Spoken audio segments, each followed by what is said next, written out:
Pascale Morinière, bonjour. Bonjour. Alors aujourd'hui, vous allez nous parler d'un livret publié par les AFC, Confusion dans le genre, comment aider vos enfants à y voir clair.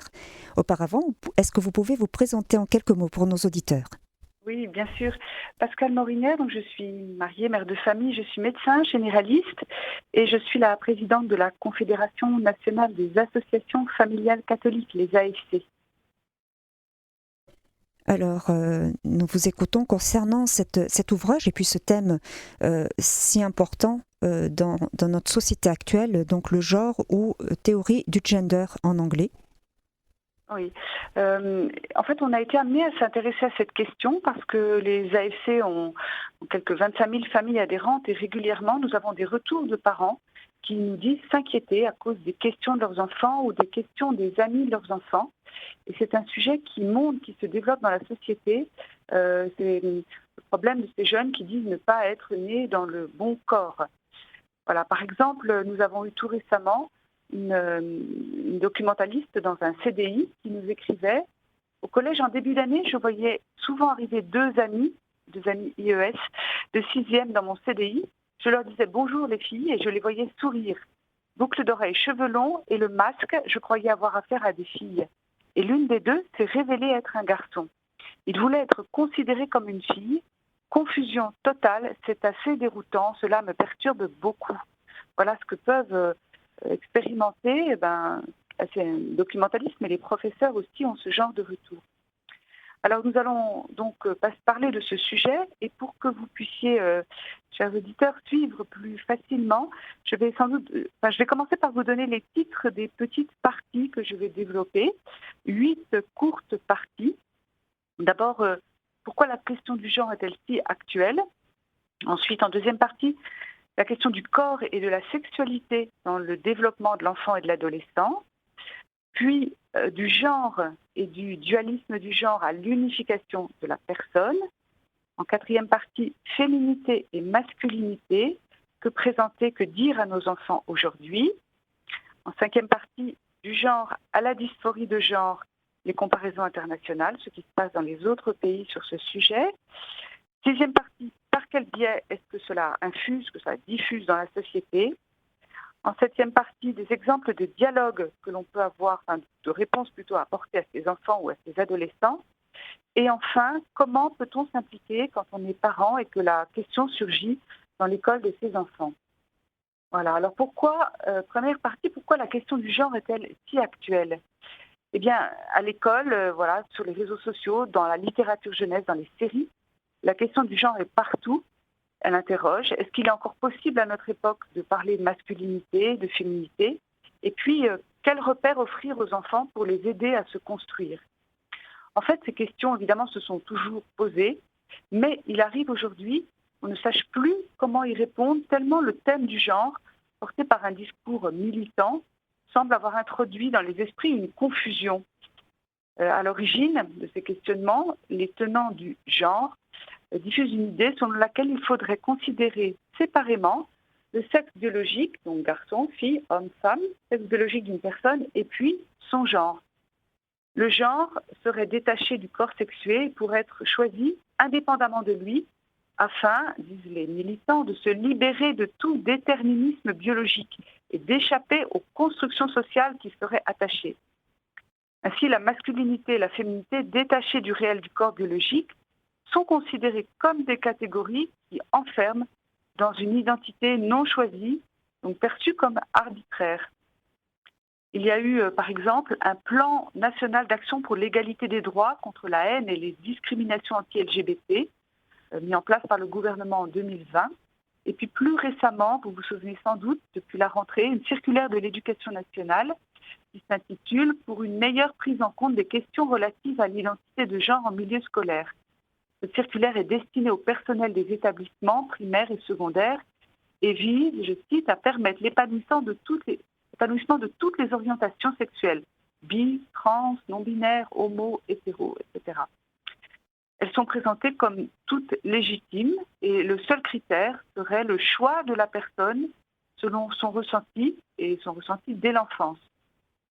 Et au contraire, vouloir faire coïncider le sexe biologique avec le genre avec cette image sociale de ce qu'est être un homme ou ce qu'est être une femme, reviendrait, je cite encore, à perpétuer des stéréotypes sexistes que les tenants du genre cherchent à combattre en imposant une indifférenciation entre les sexes et un relativisme des modèles familiaux et des comportements sexuels.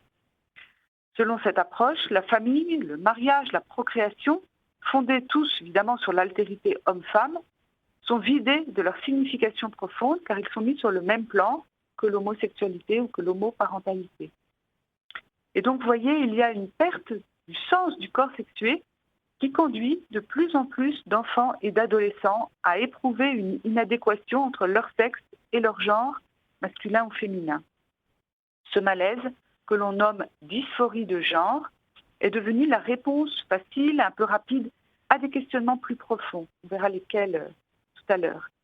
Au lieu de résoudre les questionnements, la multiplication des diagnostics de dysphorie de genre accrédite la thèse que le problème vient du corps et ouvre la porte à des processus de changement de sexe.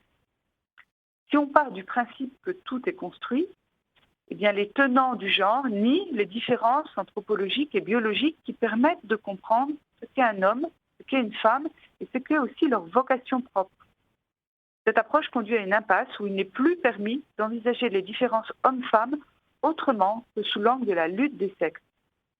Voilà, et donc dans ce contexte, les questions, les incompréhensions des enfants et des adolescents sont plus précoces et sont souvent beaucoup plus préoccupantes. L'objectif de cette petite conférence ce matin et puis du livret que publient les AFC, c'est de répondre et d'aider les parents en leur permettant de dialoguer avec leurs enfants. Alors, deuxième courte partie, la question du corps et de la sexualité dans le développement de l'enfant et de l'adolescent. Comprendre comment fonctionne cette dynamique. En fait, la construction sexuée, elle obéit à une double dynamique. Elle est tout d'abord un corps sexué que l'on reçoit à sa naissance et qui va se découvrir peu à peu, surtout lorsque l'enfant, vers 2-3 ans, constate les différences anatomiques avec l'autre sexe. Et puis, l'enfant se construit également par identification avec le parent de même sexe. Il regarde ses parents et comprend ainsi progressivement la complémentarité des sexes à travers les différences biologiques, mais aussi comportementales qui manifestent cette différence. Et puis, la construction sexuée est aussi éducative et culturelle. L'enfant puis l'adolescent intègrent des points de repère ou des codes culturels, éducatifs qui sont les fruits d'un patrimoine humain transmis d'une génération à l'autre et puis à l'intérieur même d'une génération. C'est ainsi que l'on peut dire à la fois que l'on naît garçon et que l'on devient homme, ou bien que l'on naît fille et que l'on devient femme au fil des années. De la même manière, on peut comparer avec le langage. L'enfant ne peut accéder au langage que s'il le reçoit. Eh bien, son identité sexuelle, il doit aussi la recevoir en harmonisant le corps qu'il reçoit, qui est naturellement sexué, avec ce qu'il entend, ce qu'il perçoit, des échanges avec son entourage. Un père, une mère qui l'aiment, qui s'aiment, et puis qui vont lui apprendre les diverses significations des langages du corps. Si on déconstruit cet apport, eh bien cela provoque chez les enfants, chez les adolescents, une confusion dans le sens du corps et dans les langages du corps, et ça érige en principe la défiance dans ce qu'ils reçoivent de l'autre, qu'il soit parents, professeurs ou société. Si on laisse l'enfant se construire lui-même, en fait, on l'abandonne à une grande solitude et à une incompréhension désespérante de ce qu'il est. Alors, de manière un peu schématique, comment se passent les choses? Il y a une charnière qui est dans notre vie, qui est la sexualité. Qui est la puberté. Avant la puberté, eh bien, l'enfant a un corps sexué, mais n'a pas de sexualité, pas de pulsion sexuelle. Il ne se pose pas vraiment de questions sur ces sujets-là. Et leurs jeux, leurs activités sont guidés par ce que font les autres garçons ou filles autour d'eux, sans que cela pose des questions. Les enfants découvrent peu à peu leur corps, et donc ils n'ont pas de sexualité à proprement parler. Arrive la puberté, et donc début du sécrétion des hormones qui vont permettre le développement du corps, des organes génitaux et le développement aussi du désir sexuel. Et tout cela va entraîner des questionnements, que je suis attirée par les filles, par les garçons, par les deux, est-ce que je dois essayer, etc. Voilà, donc c'est important d'avoir cette idée en tête qu'il y a pas une progression dans la construction sexuelle, mais il y a un moment charnière d'un coup, d'un coup, ça dure quand même quelques années, voilà, autour de la puberté, mais il y a un changement radical qui se passe avec ces changements du corps. Alors, notre troisième partie va parler du dualisme du genre. Je vais expliquer les mots, bien sûr, ou de la dichotomie du genre, et puis de l'unification de la personne. En fait, l'approche selon le genre considère la personne et son corps comme deux identités distinctes. C'est pour ça qu'on parle de dualisme. Et donc ça conduit à soumettre à la volonté ce qui en fait relève de la nature. Si on envisage la sexualité comme un panel d'identités multiples, LGBT, QIA et plus, d'identités multiples et puis aussi interchangeables, le genre conduit à un choix impossible. Pourquoi choisir une orientation plutôt qu'une autre? Et donc les enfants et les adolescents sont confrontés à une sexualité qui va être coupée du réel biologique, et ce réel biologique sera accusé et donc transformé s'il ne correspond pas au ressenti du moment. Alors, comment aider nos enfants à s'épanouir et au contraire à s'unifier entre ce qu'ils ont reçu, ce qu'ils sont appelés à être? Eh bien, lorsque le corps est reçu comme un don, il nous indique notre capacité à nous ouvrir à l'altérité et notre vocation à nous donner. On peut lire son corps sexué qui n'est pas, qui est différent de l'autre, eh bien, est le signe de l'altérité. Je ne suis pas le tout de l'humanité, je ne peux pas être à moi-même le tout, et donc je suis invitée à me tourner vers l'autre, de l'autre sexe, et à me donner. Et donc la sexualité prend tout son sens, celui d'un don possible vers la personne de l'autre sexe, qui n'est pas un concurrent, mais un être de relation avec qui je suis appelée à être en communion, dans le couple. Eh bien, la bonne nouvelle de cette approche pour les enfants, c'est qu'ils sont capables de se donner, donc ils vont l'apprendre en apprenant peu à peu en famille à rendre service. Ils sont appelés à l'unité dans toute leur personne et ils peuvent s'appuyer sur leur corps sexué pour se construire et pour aimer. Alors, notre quatrième partie sur la féminité et la masculinité. Féminité et masculinité, que pouvons-nous présenter aux enfants aujourd'hui? Une mère de famille nous écrit « En 5 ans, j'ai vu évoluer certains enfants. » C'est un mère de famille qui est professeur aussi, donc qui a un observatoire scolaire à l'école. En 5 ans, j'ai vu évoluer certains enfants et se former des groupes avec des revendications très fortes, des codes vestimentaires très affirmés. J'ai vu beaucoup de jeunes demander à changer de prénom. C'est devenu une mode. Les jeunes sont aussi devenus très revendicatifs. Alors, la publicité, la littérature, les films, les réseaux sociaux, les programmes scolaires, le genre s'invite partout et de plus en plus d'enfants et d'adolescents se posent la question de leur orientation sexuelle. Les réseaux sociaux sont aussi des vecteurs forts pour inviter à s'émanciper, pour expérimenter d'autres modèles. L'idée est de se départir des codes habituels de la masculinité et de la féminité, considérés comme dépassés, parce qu'ils ne rendent pas compte du panel illimité des identités de genre. Il est désormais possible de choisir. Face à ces stars, on en parlera tout à l'heure, qui se revendiquent non binaires, face à celles qui vantent leur transidentité, face au discours peu nuancé sur l'égalité des hommes et des femmes, la masculinité et la féminité deviennent des concepts flous, mouvants, voire suspects. Et pourtant, retrouver le sens de la masculinité et de la féminité permettrait sans doute de sortir de l'approche selon le genre qui ne tient pas compte de la complémentarité des sexes. La prise de conscience de certains déséquilibres dans les relations hommes-femmes est bien sûr bénéfique, mais faite uniquement à travers une approche sociale, elle conduit à exacerber la lutte des sexes au lieu de la résoudre. Il importe de comprendre les causes qui conduisent à dégrader les relations hommes-femmes, comme peut le faire l'image de la femme véhiculée par l'industrie cinématographique, la pub ou la mode. On ne peut pas non plus ignorer l'impact de certains jeux vidéo ou, encore et peut-être même surtout, de la pornographie dans la violence que l'on constate parfois dans les relations entre les hommes et les femmes. La différence sexuelle est en fait ici une bonne alliée pour comprendre la vocation particulière de l'homme et de la femme et en montrer toute la richesse aux enfants et aux adolescents. Relier la féminité et la masculinité au corps sexué permet de comprendre que ce ne sont pas des options parmi d'autres, mais des voies d'épanouissement que l'enfant percevra comme telles en regardant les relations apaisées, complémentaires des adultes entre eux. Cela indique aussi le questionnement que chaque parent peut effectuer sur lui-même avant d'aborder cette question avec ses enfants ou ses adolescents.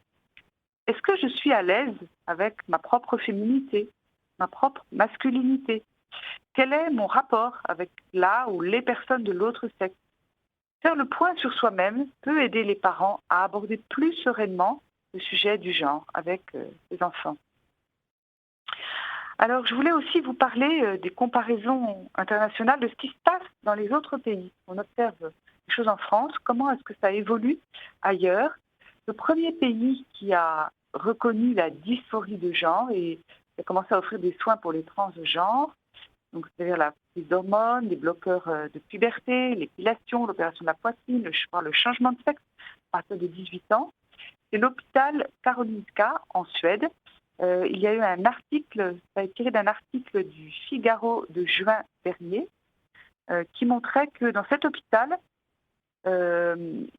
celui qui depuis le mars 2021, donc il n'y a pas très longtemps, a décidé de cesser de donner des traitements hormonaux aux nouveaux patients mineurs. En effet, ils ont constaté, donc ils ont du recul plus que nous Français, ils ont constaté que les preuves manqueraient pour prouver l'efficacité de ces traitements irréversibles sur le bien-être des patients. Ils ont vu beaucoup d'adolescents ayant suivi des traitements pour tenter de changer de sexe regretter leur décision à l'âge adulte.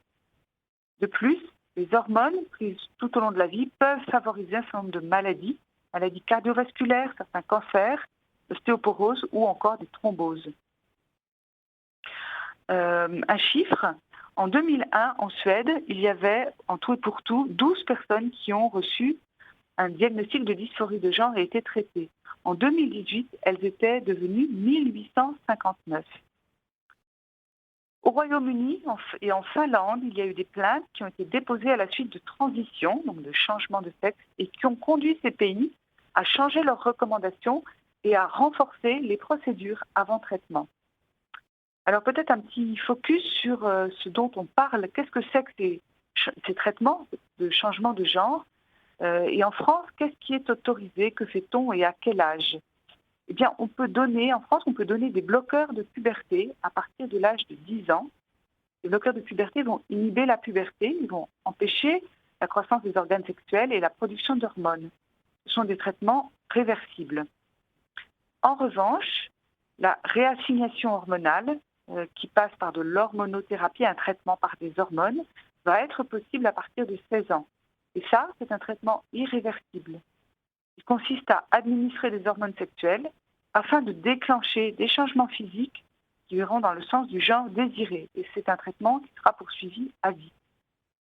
Quant aux interventions chirurgicales, ablation des seins, ablation de l'utérus, chirurgie des organes génitaux, ils ne vont être possibles qu'à partir de 18 ans, avec une exception possible pour l'ablation des seins qui peut être pratiquée dès l'âge de 16 ans. Voilà ce qu'on peut faire actuellement en France. Je continue les comparaisons internationales. Aux États-Unis, le nombre de cliniques du genre est passé de 2 à plus de 50 entre 2007 et 2021. C'est donc devenu un véritable business.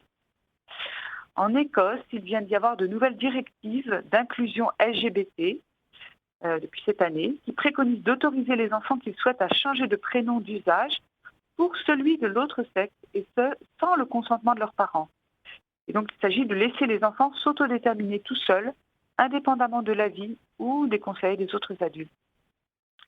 Selon Jean Chambry, le docteur Jean Chambry, qui est pédopsychiatre et président de la Société française de psychiatrie de l'enfant et de l'adolescent, depuis une dizaine d'années, les demandes de changement de sexe en France sont passées de 10 par an à 10 par mois.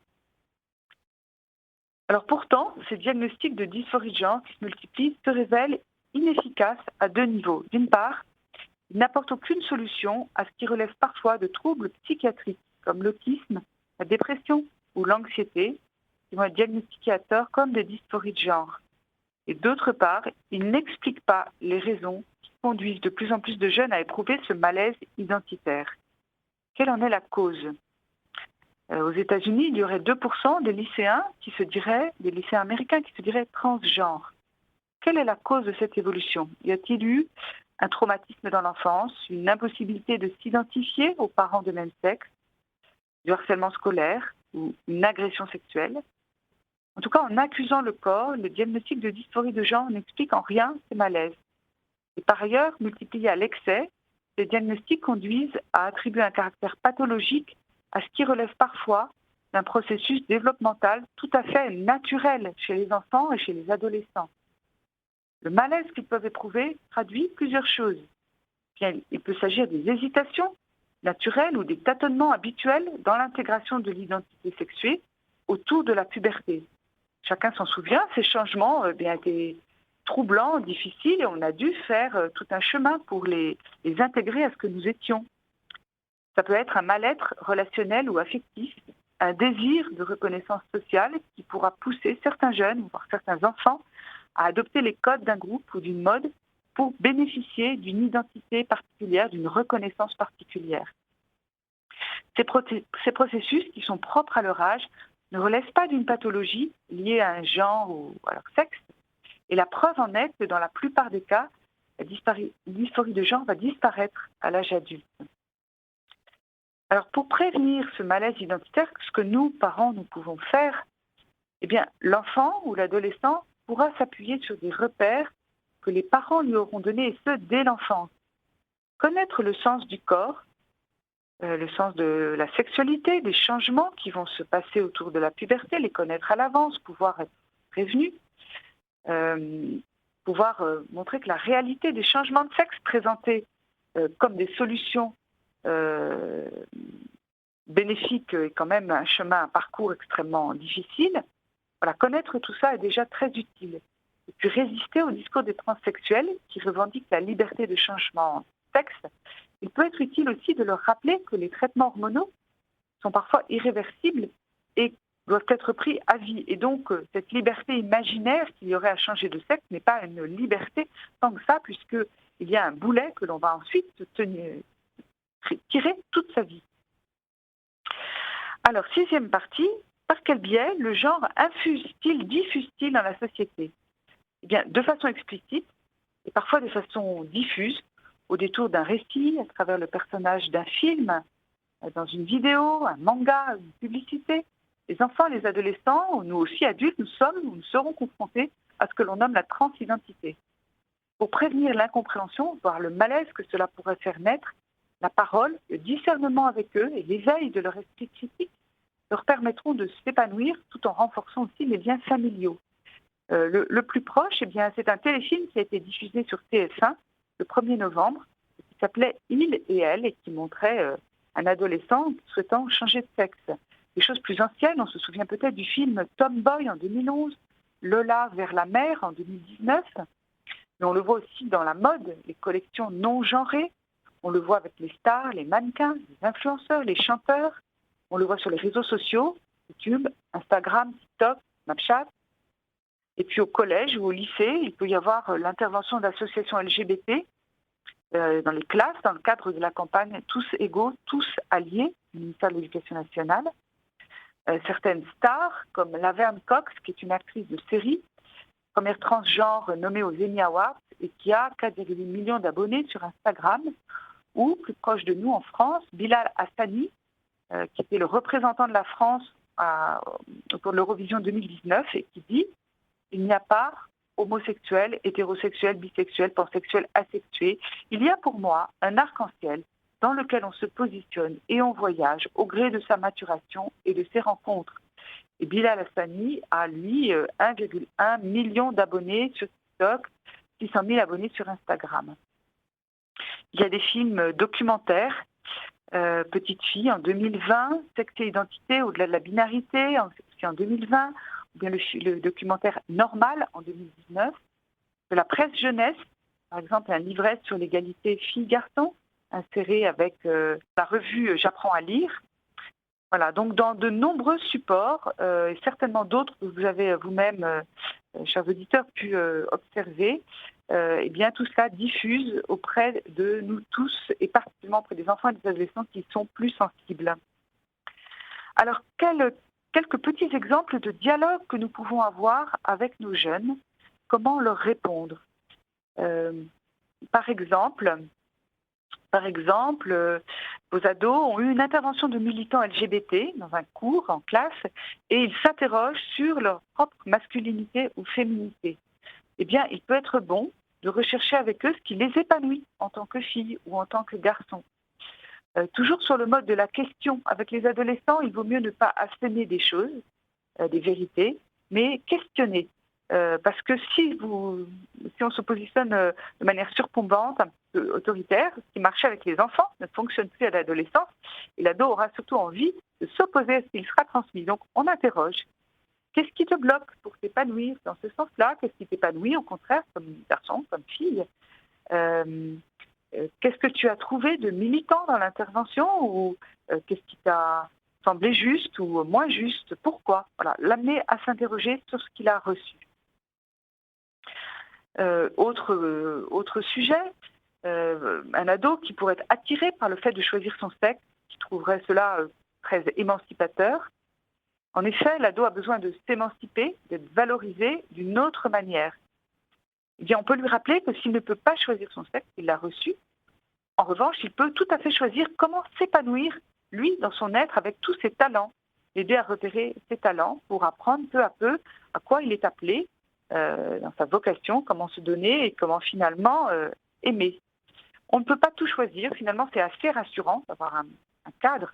On ne se construit pas sur des sables mouvants, mais il peut être utile de lui rappeler que la vie offre d'autres occasions de choix très importants. Les études, le métier, les amitiés et aussi surtout la personne avec qui il ou elle aura envie de construire sa vie. Peut-être un mot pour des professeurs qui auraient...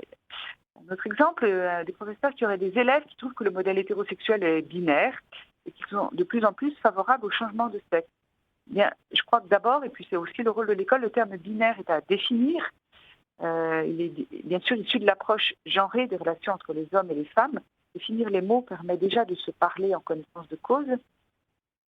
On dit aussi que la sexualité ne se vit pas comme un modèle comme un autre. Au contraire, la complémentarité homme-femme se comprend dans la particularité de chaque sexe. Il est possible de le rappeler aussi que le changement de sexe est une illusion. Il s'agit au mieux d'une opération esthétique pour modifier les organes génitaux, mais que la sexualité, parce qu'ils peuvent aussi entendre dans les cours de SVT, est inscrite dans leur gène et dans chacune des cellules de leur corps. Voilà, donc tout ça, ce sont des petits exemples de ce qui peut être discuté. En tout cas, quelle que soit la situation, le dialogue et la confiance seront vos meilleurs alliés, vos parents, pour en parler avec vos enfants. Leurs questions doivent être écoutées, entendues, elles sont légitimes, et quel que soit leur âge, on peut utilement leur répondre avec de la nuance, du bon sens qui manque souvent au discours militant. Et ce sera aussi l'occasion de laisser de vraies questions, des inquiétudes ou des mal-être, des souffrances, derrière les réactions ou les mots violents qu'ils peuvent avoir à ce sujet à l'adolescence. En tout cas, entretenir leur confiance en eux, l'estime d'eux-mêmes, les réassurer dans le bien fondé d'être un garçon, d'être une fille, et puisque comment vous les avez aussi, vous, accueillis en tant que parents, va les aider à comprendre les changements de leur corps, surtout au moment de la puberté, et pourra prévenir des malaises, pour permettre d'affirmer ce en quoi ils croient face à d'autres jeunes qui ne partageraient pas leurs idées. Enfin, c'est ma dernière partie. En tant que parent, comment est-ce qu'on peut s'impliquer sur cette question quand elle surgit à l'école? Alors, j'en parlais tout à l'heure. Récemment, une circulaire de l'Éducation nationale a été diffusée à tous les établissements, du primaire et du secondaire, pour mettre en place des mesures visant à mieux accueillir et mieux prendre en charge les élèves transgenres. Il y a quelques années, l'Éducation nationale a aussi lancé une grande campagne pour lutter contre l'homophobie et la transphobie à l'école, qui comprend un enseignement moral et civique. Parmi les thèmes abordés dans ce cours, on trouve des réflexions sur l'homophobie, la transphobie, l'évolution des droits des personnes LGBT. Les questions relatives à l'orientation sexuelle sont également au programme de l'éducation à la sexualité à l'école et au collège.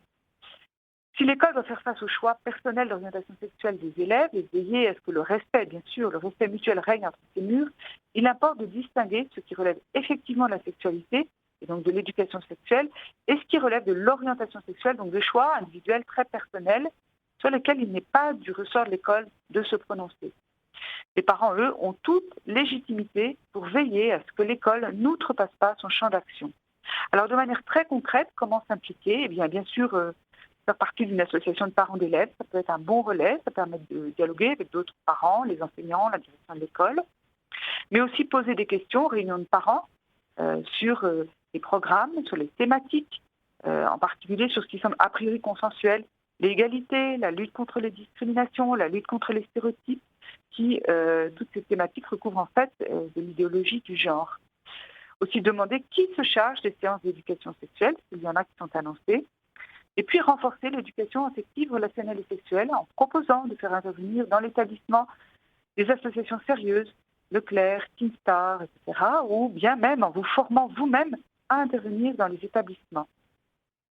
Enfin, veiller aussi en tant que parent à l'éducation aux réseaux sociaux, dialoguer avec son enfant, le faire réfléchir à ce qu'il reçoit sur les réseaux sociaux, pas seulement lui mettre l'outil dans les mains en le laissant tout seul avec toutes ces questions qui peuvent se poser.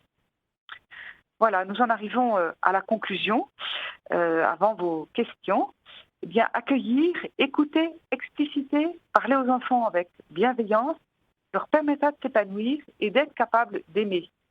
Le véritable enjeu, c'est bien là. Les jeunes générations attendent une parole forte sur la sexualité et aussi l'exemple d'une conjugalité épanouie pour pouvoir également se construire. Je vous remercie. Pascal Mornière, peut-être une question que peuvent se poser les parents. Mon fils veut faire de la danse classique ou bien ma fille veut faire du foot. Est-ce que je dois m'inquiéter?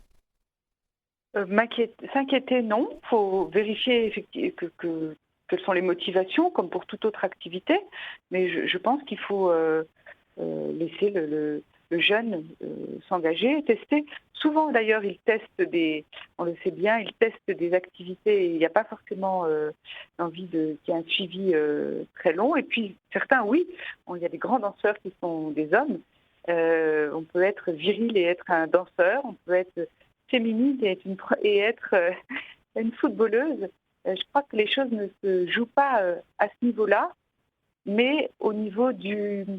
Le problème n'est pas le corps, voilà, n'est pas le comportement, mais ce qui est au cœur de la personne. Donc, comment est-ce que le jeune vit cela? Comment il se sent dans sa peau de garçon, dans sa peau de fille? Et c'est là-dessus qu'il faut avoir un dialogue avec son jeune. Voilà.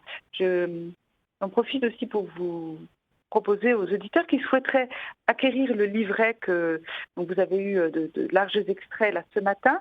Ils peuvent le commander à contact@afc-france.org et pour la modique somme de 2,50 €. contact@afc-france.org. Alors, même chose, alors là, c'est plus... si les enfants s'amusent par exemple, un garçon qui s'amuse à mettre les talons de sa mère, il faut veiller, par exemple, à voir si c'est parce qu'il aime les vêtements féminins ou si c'est parce que simplement il aime se déguiser. Je pense qu'un petit garçon, la réponse est il aime se déguiser.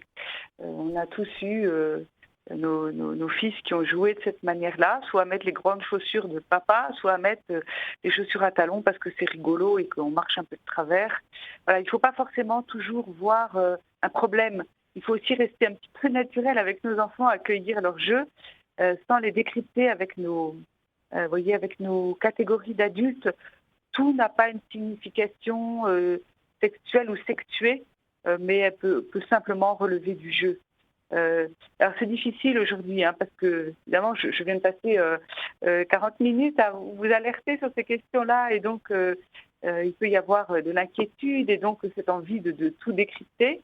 Et puis d'un autre côté, eh bien je vous dis oui, soyez aussi naturels et laissez-les jouer à se déguiser comme ils ont envie parce que c'est aussi comme ça que peu à peu on découvre et qu'on appréhende le monde. Donc la tâche est, je pense, compliquée pour les parents. Voilà, compliquée pour arriver à tout tenir. Le dialogue, je crois que c'est la clé de tout. Le dialogue avec son enfant, être à l'écoute. C'est souvent plus dur parce que nous avons des vies extrêmement remplies et que le dialogue, surtout pendant la semaine, consiste à dire as-tu rangé tes chaussures, as-tu fait tes devoirs et voilà. Et on n'a pas tellement de temps à lui dire comment tu te sens. Comment ça s'est passé ta journée? Comment tu as réagi à tel événement? Voilà, ce dialogue en profondeur qu'on peut avoir avec nos enfants pour déchiffrer, décrypter, et puis les aider à se construire tranquillement et à avancer dans la vie. Alors, si vous me permettez un petit souvenir, quand j'étais à la maternelle, alors ça remonte à un certain temps, je suis née dans les années 70.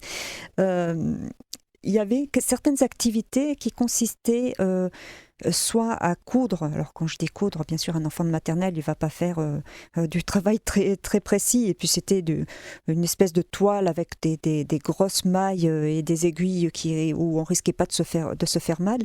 Et également, on était amenés, garçons et filles, à laver les vêtements des poupées qui étaient dans la salle de classe.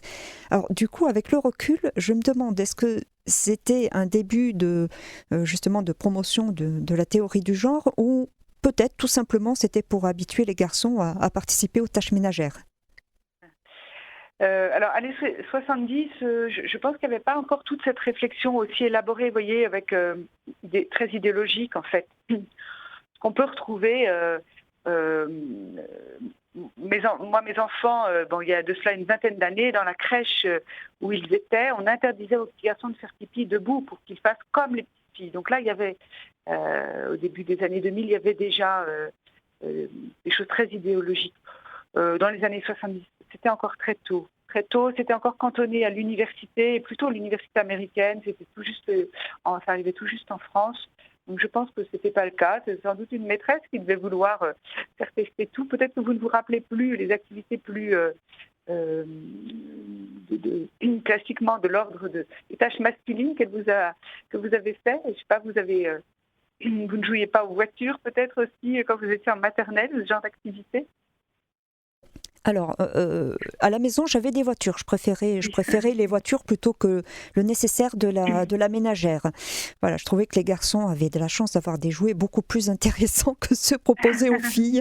Voilà, mais c'est tout simplement parce que je n'aime pas faire le ménage, hein. Oui. Non, je pense que maintenant tout ça est très idéologisé dans les classes. Il y a toujours une arrière-pensée derrière. Alors, bon, on n'est pas non plus obligé de passer son temps derrière les maîtresses de maternelle, mais il faut quand même, voilà, être attentif, poser des questions, suggérer. Quand les enfants ramènent des livres à la maison aussi, les lire avec eux, regarder avec eux. Voilà, moi ça a pu m'arriver de proposer à une institut de maternelle pour un livre que je trouvais très mauvais, de lui en offrir 2 à la place pour changer. Vous voyez, avoir ce genre d'attitude d'ouverture, participer, je disais tout à l'heure, bien sûr, aux réunions de parents, mais aussi aux associations de parents d'élèves. Ça, c'est vraiment important parce que du coup, on est connu comme des parents qui rendent service. Le dialogue est déjà instauré. On n'est pas suspect de n'être à l'école que pour râler, comme le sont un certain nombre de parents. Et donc, ça facilite après ça, le dialogue et puis les échanges avec les enseignants ou avec la direction de l'école. Je crois que ça, c'est vraiment important que l'école ne soit pas un camp retranché avec d'un côté les enseignants et puis de l'autre côté de la grille et les parents, chacun se méfiant les uns des autres. Et donc ce dialogue, il est essentiel. Pouvoir rencontrer les instituts ou les profs quand ça va mal, mais aussi quand ça va bien, pour leur dire notre reconnaissance, leur dire qu'on apprécie ce qu'ils transmettent. Faire ça de manière positive permet après de dialoguer sur des sujets plus épineux, donc cette question du genre, et de le faire de manière paisible, sans que ça devienne des enjeux de pouvoir entre parents et professeurs. Alors, Pascale Morinière, nous arrivons au terme de notre émission. Merci beaucoup pour ce temps que vous nous avez accordé aujourd'hui pour parler donc du genre et donner des éléments de réponse aux parents. Merci à vous. À très bientôt. Au revoir. Au revoir.